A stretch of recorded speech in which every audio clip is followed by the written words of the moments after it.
even if you have a badly placed building right up against the freeway, like, hey, put a billboard on the back end of it so it can be seen from the freeway. You'll make more off of that billboard than the renting your spot. Mm-hmm. So Mm-hmm. there's many great uses of rental property. It's just a matter of putting on different hats and looking at it from a different lens. And Welcome to the Plan B CRNA podcast. I'm your host, Bobby Jones, and I'm so excited that you're here. The Plan B CRNA podcast is the only show made specifically for nurse anesthetists who are exploring options outside of their traditional career paths. This is the place to expand your mind and your goals as we uncover new ways to produce side income together. Join me for some honest, unscripted discussions with other CRNAs who are transforming their financial lives. This episode is brought to you by On-Call Capital. On-Call Capital is dedicated to educating CRNAs and other healthcare providers about investing outside of the traditional stock market. On-Call Capital also provides opportunities for you, yes, you, to create passive income and generational wealth while also lowering your taxable income through investments in the apartment and alternative investment spaces. If you haven't hit subscribe yet, make sure you do that right now so that you don't miss an episode. Thanks so much for joining me today. And now, on with the show.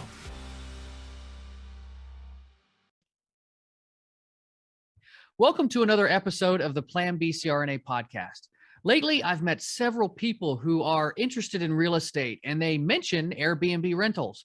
My guest today isn't a healthcare provider, but he is the guy I always refer others to when I say, you can do more than just vacation rental, right? Now, it took 2 engineering degrees, repairing the San Francisco Bay Bridge, and 22 years of landlord experience for Al Williamson to become the world's first landlord scientist. And now he uses his engineering skills to help investors like you to make more money. Al is best known for publicly optimizing his 8-unit apartment complex to the point where it replaced his salary and gave him financial freedom. Known as the father of the extended stay Air BnB industry, Al has taught thousands of people how to optimize their net incomes by focusing on longer than 30-day stays. Al now spends his days growing his corporate housing company in Sacramento, California, where he lives with his wife and 2 daughters. So, big welcome to you, Al. It's a pleasure to have the first landlord scientist on the show today. hey, Bobby, thank you so much. Thank you for the grapes and strawberries in the green room. Thank you, man. This is Yeah. great. Great to be on your show. Oh man, everybody's gonna be expecting some stuff now. When they come on and be like, where's my fruit basket? Yeah, your fruit basket. Thank you, man. That's great. Setting me up there. So, hey, Al, clearly you have a ton of experience as a landlord, and I just want to tap into some of that experience while you're here. But first, we got to start at the beginning. Okay. How did your career in real estate actually get started? It got started when I got married. When I got married, I was at a church picnic, and an older gentleman pulled me aside. He says, it's great you're getting married. I want you to think about, consider getting a duplex instead of buying a house for you and your bride. And he told me about his portfolio and kind of what has happened for him. He was a good guy, very didn't live lavishly, but what I learned is that he had this stream of passive income so that whether he got up or not, he was fine. And I went, this is in 95. Okay. So I started reading from one side of the library. You remember libraries, right? Oh yeah. The real estate section. I read from one side to the other, and just all about rental properties and understanding that there was a lot of algebra involved, and I was loving that because I'm an engineer and I was good with it. And then the whole idea of if you get a commercial building, then if you increase the income, it geometrically increases the value of the property. And I'm like, man, I can monetize my creativity and I can be the inventor that I want to be. This is my spot. So that's how it happened. We got married, and then we walked to the threeplex that I had just bought, and we took wedding pictures on that threeplex. And then I moved us into the smallest unit of that 3-unit building, and roughed it out with my wife for the first 4 years until she couldn't stand it anymore. And then we moved out and bought a house, but kept the threeplex, and it quadrupled in value Oh, in wow. just a few short years, quadrupled in value. So that was amazing. That's like, okay, we're onto something. Yeah, you were sold at that point, I'm sure. Yeah, sold at that point. Oh my goodness. So then how did you transition into the extended stay rental business from there? Like how many units did you already have when you transitioned into extended stays? That's the thing. I had that threeplex, and I had some other stuff going on, and then I bought that eightplex, my laboratory, my eightplex building, and I had to, of course, I had to clean up all the drug activity there, the gang activity. So I got it at this great price because it has so many problems, Mm-hmm. and I love monetizing problems. If you can solve a big enough problem, there's always a financial reward. So I Mm-hmm. always go after problems, and that kind of relates to my engineering type of personality. So 2011 is when I was, as a civil engineer, I was working for the National Park Service, and they and I got this gig on Alcatraz Island. Oh, Okay, wow. and and I was in charge of putting solar panels on it, and these solar panels would charge a battery, these big battery room of batteries, and the whole island would operate off of the batteries. Okay, so they're doing that so that they didn't have to run these polluting generators all the time. Mm-hmm. Okay, Mm-hmm. so I was in charge of that project. It was ended up being 2 years project, and I had this nice per diem from the National Park Service. So I started Airbnb around all over San Francisco, and seeing what all the different flavors were. So that was cool. And but at that time, it was real bed and breakfasty type of operation, 2011, Mm-hmm. 2012. And I did not want to do that at my 8-unit building because it was too much work on a host. Mm-hmm. But in 2015 is when Airbnb rolled out this something called Business Travel Ready. They rolled that out and they said, hey, this is for a dedicated unit. You can't share the space. And if you dedicate your unit, then we will send you business travelers.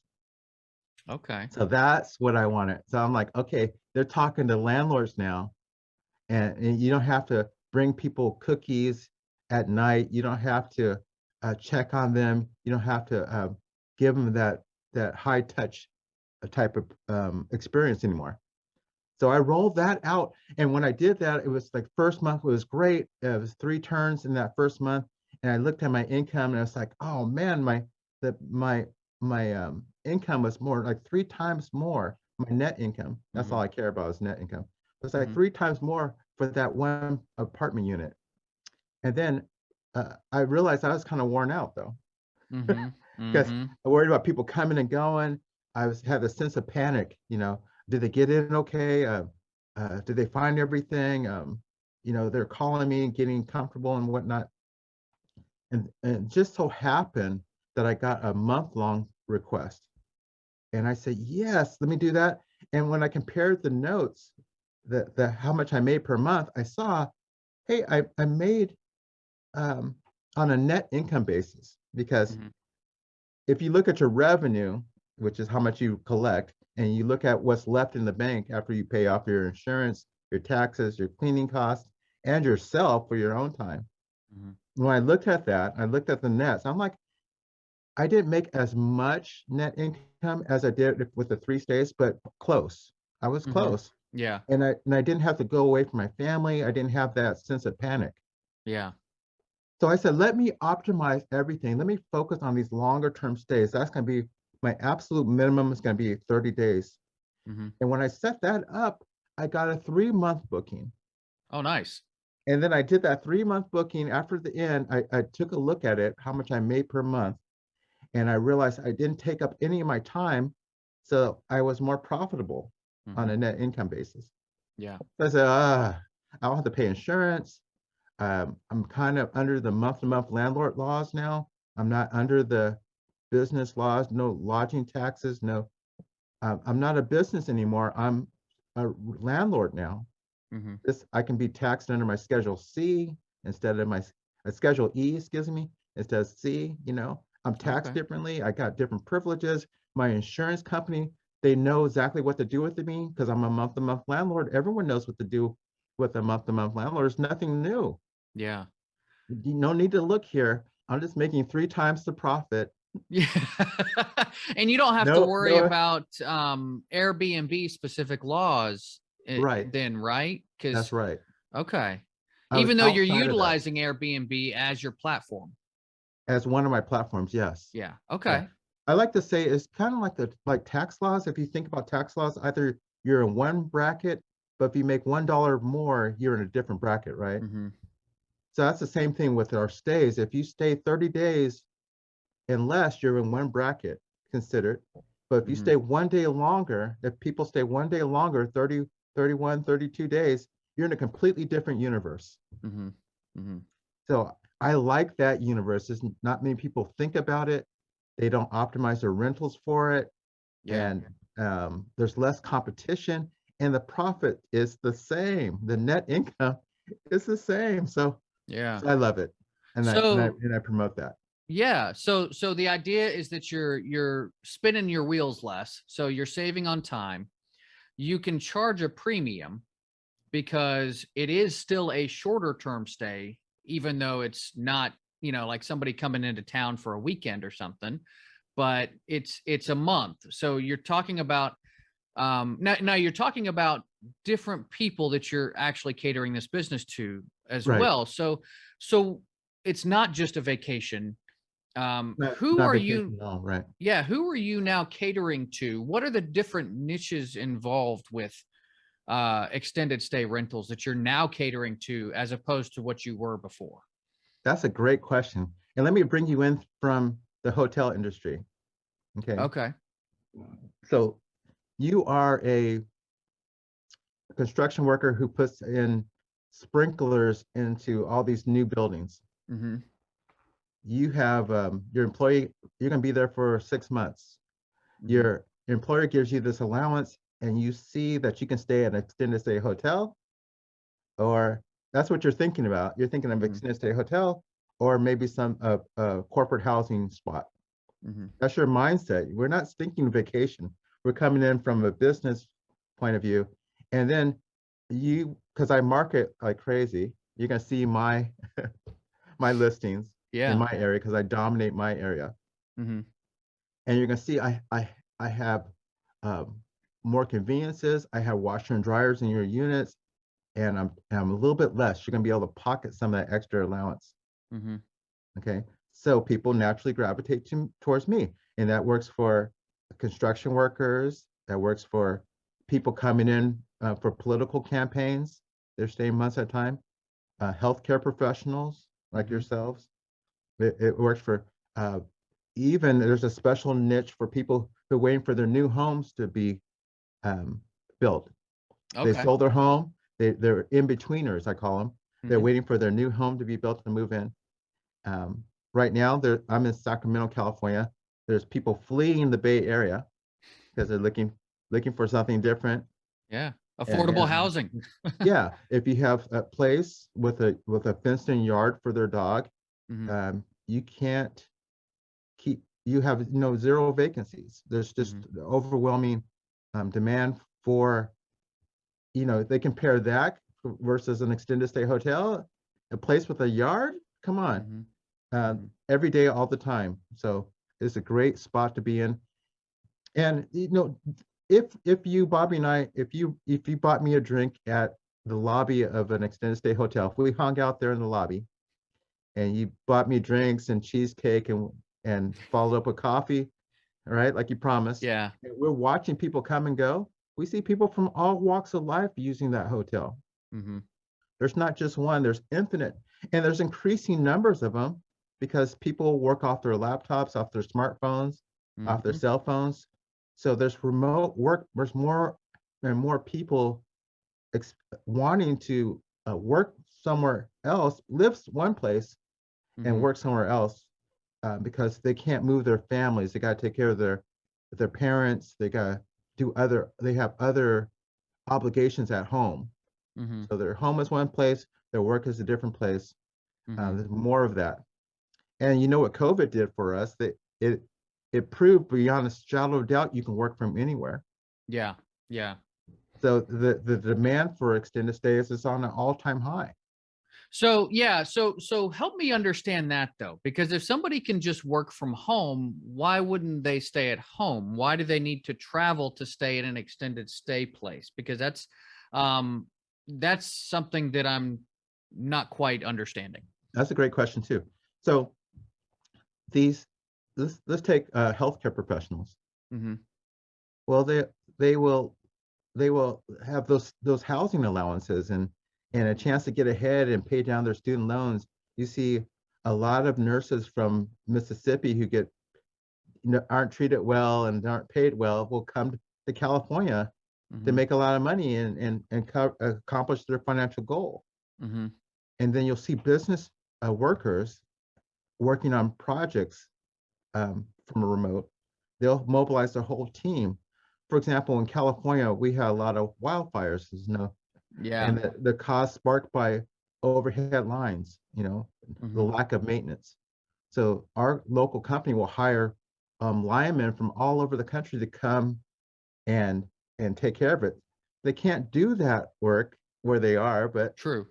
they make a lot more coming to us and staying temporarily. Mm-hmm. Okay. Then of course like I used to be the resident engineer Mm-hmm. of bridges, and that's a 10-month, 12-month project. I had to be on site. I couldn't do that from remote. I had to Mm-hmm. be on site, um, overseeing inspectors, making sure the materials arrived, and looking at it and handling all the different change orders and things like that. Okay. So there's workers have to be closer to service their clients, um, and those are the people I go after. And also essential workers have got to show up, Yeah. right? Yeah. So we're talking about a different class of folks, not the folks who can work from home, folks Okay. who have to go mobilize the site Mm-hmm. and um, take care of for a mission, temporary mission. Mm-hmm. Okay, that's the category I like the most because I know it, I lived it, Yeah. and those guys have a specific mindset. Um, it's almost a French fry mindset where someone else's French fries that they have and that they paid for taste better than your own. You're not so picky, right? I- if your employer is paying for you to stay somewhere, you're not so picky. If Mm-hmm. you're a vacation traveler and you're paying out of your own pocket, oh yeah, you're going to be. So Yeah. so Yeah. it's the mindset of that person, um, the fact that it's a benefit to them because it's less expensive than their per diem, their housing allowance, so they Mm-hmm. appreciate it, and it has more values. The value stack is there. They have, if nothing else, they have their own washer and dryer and a big ass TV. Mm-hmm. Yes, a Mm-hmm. comfortable bit. That's what they want, Yep. and they appreciate it. So we got this spiral thing happening. We got a big demand. It's safer, less contact with other people. So if you're concerned about COVID, it's safer, more Mm-hmm. convenient, price wise. It helps you. It's in their self interest by far Mm-hmm. to do that. So that's what I encourage people to do is create this housing option for business travelers that allows them to save money. Mm-hmm. That's important.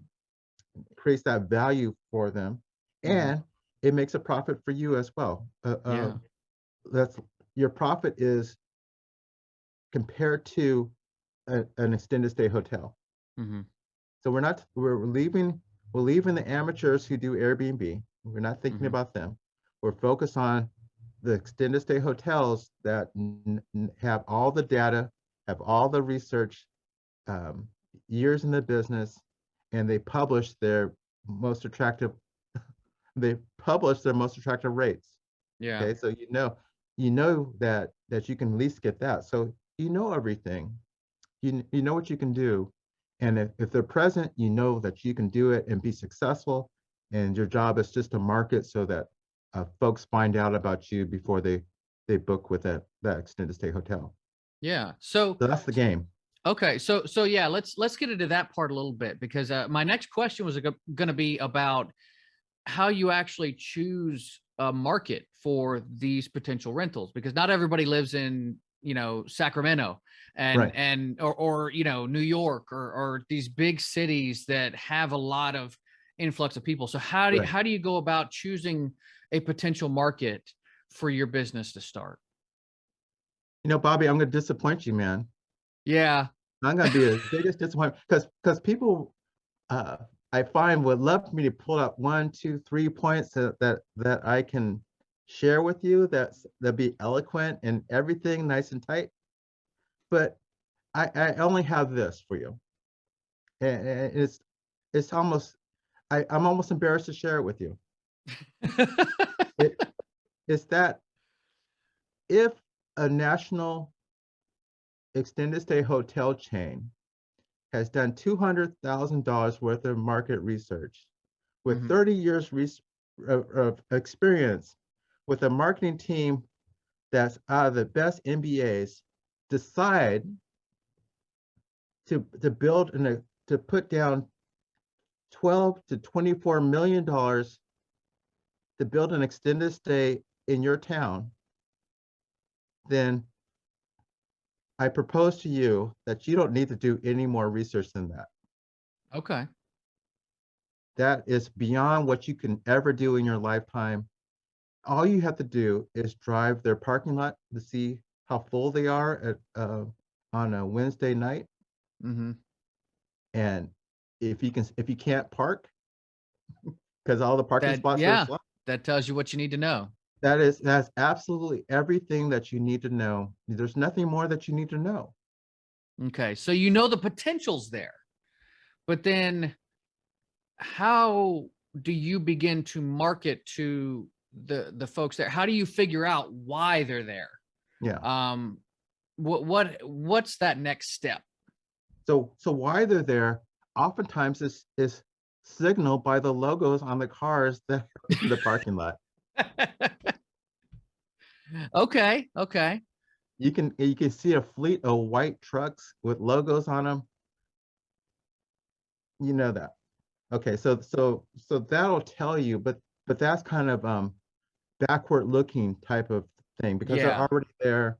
You can, if you're really aggressive, you would leave flyers or you could just contact their HR department Hmm. and sneak them over there. Okay, so that's one ground roots way of doing it. The next thing is you could monitor or have someone else monitor what your city's doing. Any type of big projects that they have, Hmm. it's all published. It's all on the agenda, city agenda. Hmm. So that's what the marketing crew of these extended stay hotels are doing.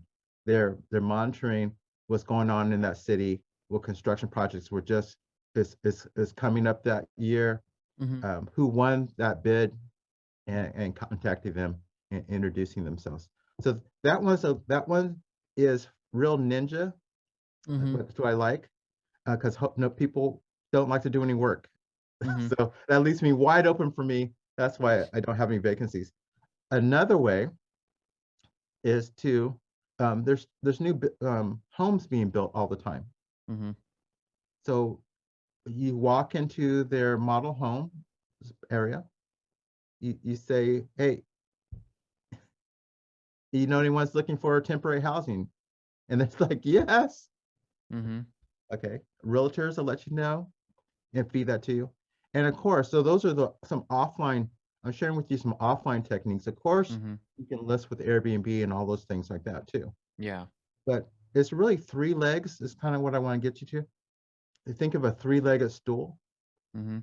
You have an offline leg, an online marketing leg, and a social media leg. Hmm. Okay. And all three legs need to be balanced out so that when a stressful time comes, you can absolutely stay filled.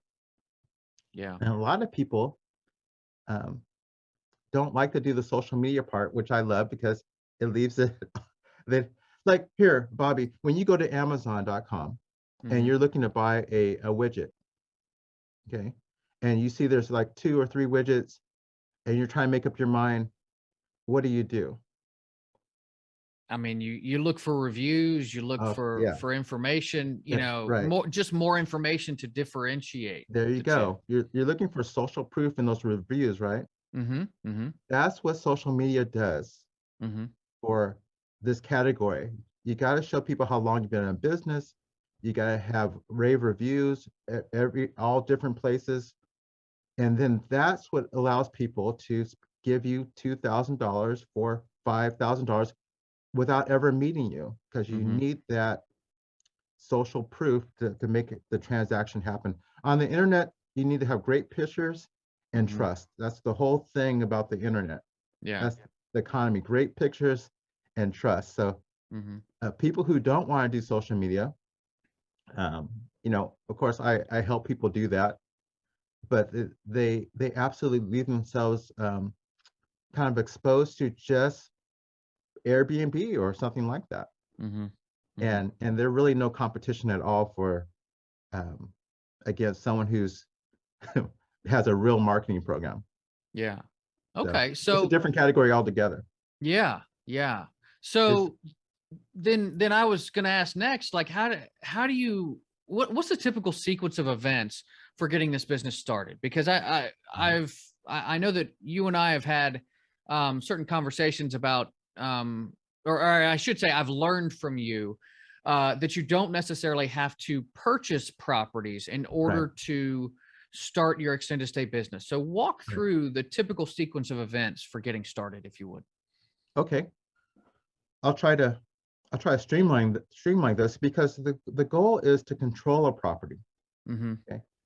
When you purchase a property, that's you controlling it with a mortgage, yes? Mm-hmm. Mm-hmm. But you're just controlling it. The bank really owns it, yeah? Yeah. You're really controlling it. You have rights to rent it out and make money off of it. Okay. Same thing with a master lease. You can Okay. control that property with a master lease and with the rights to rent it out and make money off of it. Mm-hmm. It's just a lease agreement. Same thing with a joint venture with an owner. Mm-hmm. Like if you owned it a rental and I say, hey, let me run my corporate housing business and we'll do a performance split based on you get a certain amount of the income Mm-hmm. and you agree to that. So that's a joint venture.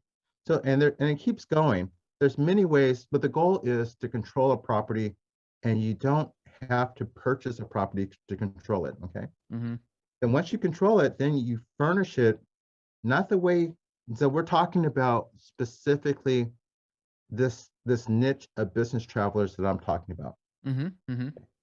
So after you control it, then you furnish it the way your client Mm-hmm. wants. Okay. That's important. Not the way you want, because you're going to spend too much money on your Yeah. personality. The way your client wants, because your goal is to break even as quickly as you can, Mm-hmm. not to spend 4 years paying off that hot tub that you sunk your money into. This is a cash flow business. Yeah. Okay. Right. I mean, this model, you could do it inside a rental that you own and pay down your balance, but it's a cash flow business in general. Mm-hmm. So your goal is to recoup your startup costs and start making money, Mm-hmm. improve your lifestyle. So that's why you want to accomplish their expectations. So control the place, furnish it the way your client wants, Mm-hmm. and then market it. And let's market it by those three legs I talked, that three-legged stool: online, offline, and social media. And I can help people do that. It's not overwhelming Mm-hmm. to do. Even just taking that approach puts you on the varsity team. Most people who are just focused on Airbnb, they're on the freshman team, they're making money. But when you go on the varsity team and you start competing against the hotels who are professionals, um, that's a complete different market, and Mm-hmm. that's all in favor of people who dare to do that, because they'll win every time. Yeah. They'll Yeah. win every time. Cool. So, and I'm in your Facebook group, and I see you post a lot about getting properties ready for rental. And I mean, you're a true like inventor and scientist because you're doing different things all the time. I'm not a handyman. I mentioned this before we got started today. I'm not a handyman at all. So, what are the actual skills that are required and the time commitments required for this type of a venture? And how can you, if you're somebody like me who, I mean, I can pick up a hammer and nail, but Right, it's not a pretty sight when you start talking about doing right, big renovations. So, right. how much of your income can you, or profits, I should say, can you expect to contract out if you need that? Well, the thing that you need is leadership. Hmm. That's all. That's the only thing that you need is the ability to lead people. That's it. Okay. And if you if you get in and say, okay, all I have to do is lead and make sure the person I'm working with wins. Okay. Hmm. So if you know a skilled carpenter and you give them a piece of the deal or income stream, if they'll do this for you, they'll do it. They'll be happy to do it, Hmm. and they'll be a part of it, and they'll have skin in the game, and it won't take up your time. That's the thing. You're looking for to help other people win. Hmm. So to put your unit together, even your Hmm. cleaner, they have a stake in the game to make sure everything looks great. You don't go clean it yourself. Hmm. As soon as you move out of, um, there's a couple things you need to move out of. This is the skill that you need. Is to move out and think about how you make what your customer wants and what they're doing what their journey is while they're in town. Hmm. They're in town for like maybe 6 months. They're looking to feel like they belong. They need a washer and dryer. They want to kind of have an experience in town. You make so you put in a washer and dryer. It's kind of easy to do. You have your handyman do that. It's very easy. Hmm. You just have that understanding of how to do it. You can make money off of the different travel plans of your client Hmm. by affiliate links, and you give with they're happy to pay you more for that, and then you give your handyman a part of the deal or make sure you pay them. You got to take care of your team. Hmm. But all that together, I'm saying, doesn't have to reduce your profit Hmm. Hmm. at all. If you think that way, you're just helping people get what they want on top of your profit. Hmm. It's absolutely possible. It's just a different way of thinking. It's not thinking of how much I'm losing by bringing on this team member. Yeah. Is how Yeah. much I can have them do something that makes money for the business Sure. Sure. is the thing. That's really the question. How do I get them to make what they want? How do I get the client to have a better experience? I already know they're coming in town and going to go to the restaurant, go to the coffee shop. Let me make sure I recommend the mom and pop ones, Hmm. and then again making deals with the mom and pop ones. So all Yeah. this stuff takes a little time to get, but it's Hmm. very enjoyable, and it really spins the flywheel because the more people that have a stake in your business or are interested, the more referrals you're going to get, Yeah. and that keeps eliminates your vacancies, Yeah. and it frees up your time. The more people that you have and that are doing things that need to get done, but they're also making money for you. That's important to know the tasks that make money for you and Yeah. making sure that they have some of that in there. That makes a lot of sense. That makes a lot of sense. I love the idea of, the more people that have skin in your game, that they're going to refer you. You will become more of a known quantity in your Right, community for right. offering these services when you involve these other people and Yes. give them a bit of the stake in the game. That's it. So, That's the engine because it's in their self-interest, mm-hmm, and mm-hmm, everyone does things in their self-interest. So it's just a great balance and a great way to structure your business so that um, for become not only a busy CEO, mm-hmm, you can do that and do it all mm-hmm, yourself, or you can become this business owner who has motivates people, mm-hmm. you know, and frees Yeah. up your time. And you can live like you're dreaming of living once you move to that next level. You can just start there. Yeah. Yeah. So I do want to get into a little bit, you've talked about, some of the different ways of maximizing income, but I want to get into some specifics about that, because you were talking about something before we started our conversation Okay. that I found very interesting. So let's talk about some of these different streams of income from a property that are not so tenant related. Okay.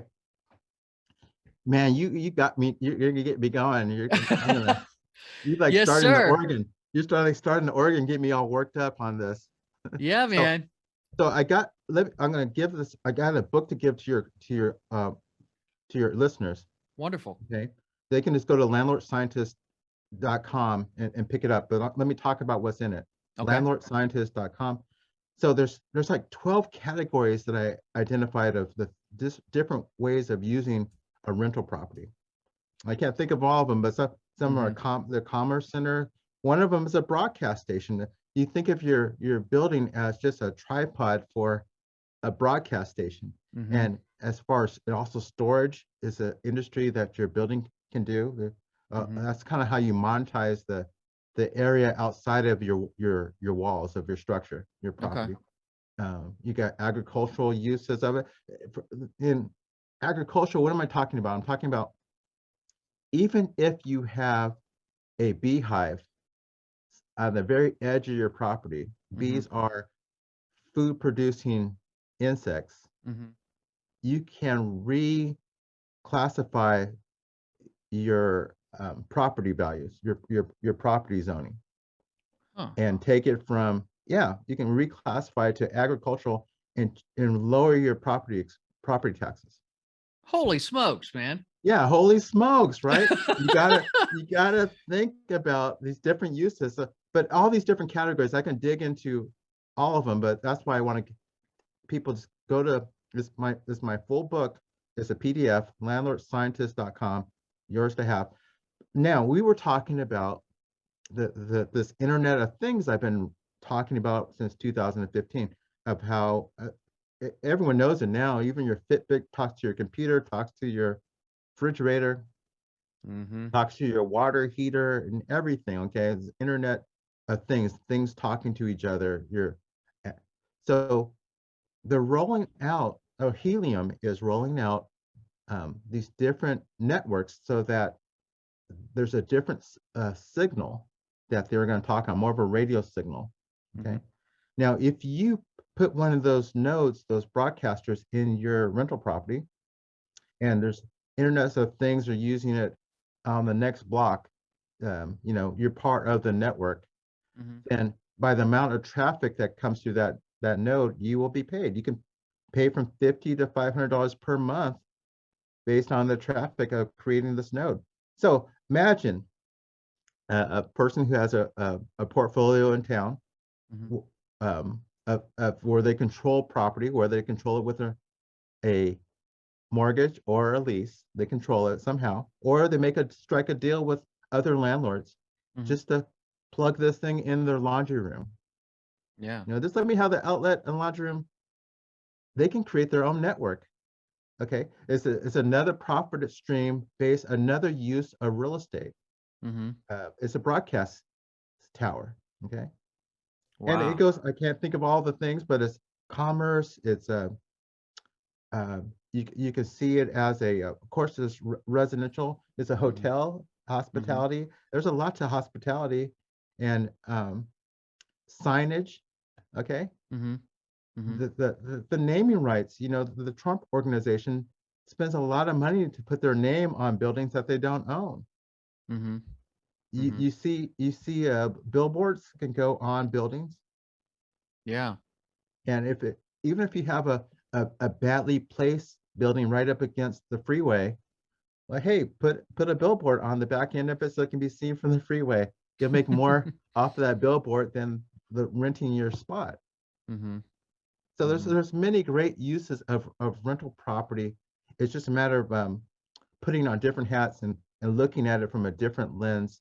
And that gets me really excited because not only did I write the book in 2015, now I am trying to do each one of those um, categories. Yeah. I talked Yeah. about power. Now you may see that I have solar panels that charge up batteries and that run the whole commercial building for me. I have Yeah. a complete off-grid commercial building in Sacramento. I'm pretty excited about it. Oh, that's neat. Yeah. I got it at a discount because there wasn't enough power to power all the residential units and the commercial spaces. The city said, you gotta pay $150,000 to put a transformer and fix our bad grid. I'm like, I'm not fixing your grid. Yeah. I'm Yeah. just gonna go off grid altogether. How about that? So then how much did it cost you to do the solar panels, if you don't mind my asking? Yeah. For this rollout, I went to Harbor Freight, Mm-hmm. bought their $200 solar panel set. It's all Okay. plug and play. I Uh-huh. bought 2 marine batteries for maybe 250 for that. So Mm-hmm. 250 plus the solar panels. Um, and basically, how there's so many RVs now, Mm-hmm. recreational vehicles, luxurious ones, right? Mm-hmm. They run off of 12-volt lights and things like that. I just got 12-volt lights and strung them up, and people can charge their phones, run their lights, and they can run a retail business off of that because they do business off their smartphone, Mm-hmm. all their payments and everything. All they need is lights. Mm-hmm. So Huh. that's how I do it. And there's lots of I'm just bringing. I have some clothing stores that we just run off of a lithium ion battery pack. You can just get portable power generators. Yeah. We use Yetis um, that can Okay. power them for a couple of days. And here's the thing. I don't know if I'm nerding out on you too much, but the, We'll see. so you get these batteries. You can spend $1,200 on getting a really serious one that can power your whole. It can power a full uh, cabin in the Mm-hmm. woods. Okay, and you use it during the day. Just you plug things into it, and then the retail is closed between 8 at night and 9 in the morning. Mm-hmm. You charge the battery off your house power at night. You charge it up just with your regular Mm-hmm. electricity, and then you shut it off, and then run battery during the day. This is exactly what I did back in 2011 at Alcatraz Island. Mm-hmm. I set up solar panels. I run the whole island. Our technology has come a long way since 2011. Yeah. It's much more, um, it's much more advanced. But here's the deal, Bobby, and this is something that we really need to understand. Is where here's the point. You could easily take your house off grid. Mm-hmm. You don't need your power company. Yeah. That's what's amazing because we're at Mm-hmm. that point where we don't need, that Puerto Rico, all that earthquake or it was a tsunami came through or hurricane, Mm-hmm. wiped those guys out. There's a whole bunch of kits and advancement and solar just jumped. And so many baby boomers traveling in RVs, and Mm-hmm. they have nothing to do but put together better kits. And the technology for off grid is anyway. Your whole apartment complex could be off grid, and Yeah. and you still charge for the power usage, and it's an extra stream of income. Hmm.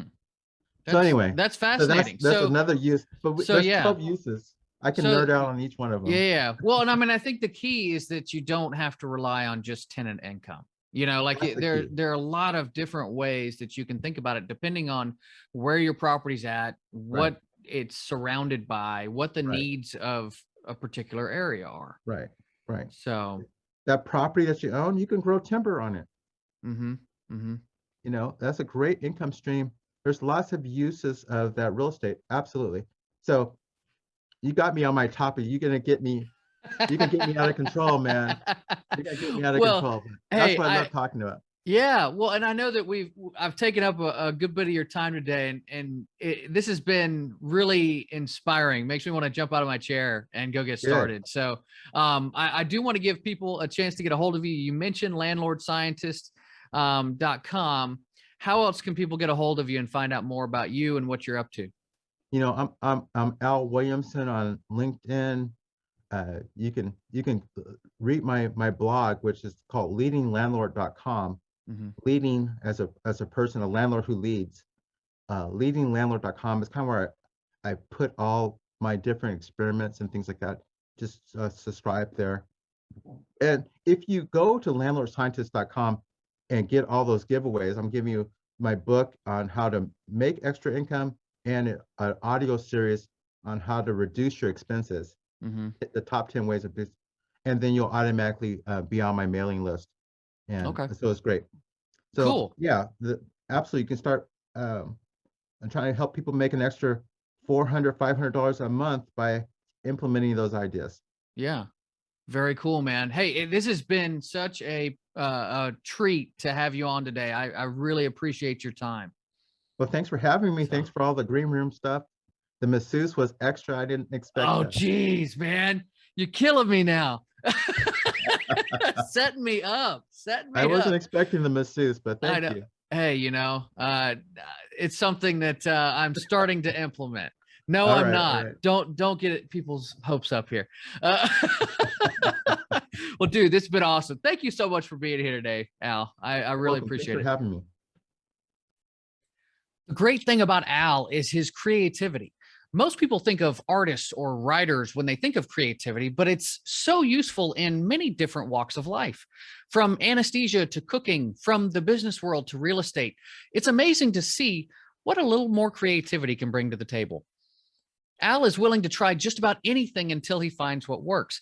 And I can tell you, after following him for nearly 2 years, he loves to share his successes and his failures with others.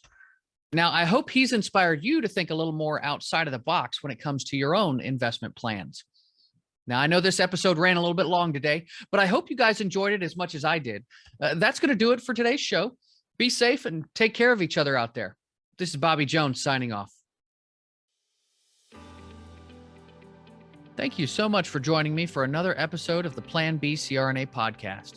If you haven't already subscribed and reviewed the show, I'd be honored if you took the extra time. It really helps to expand our reach and get the word out about the show.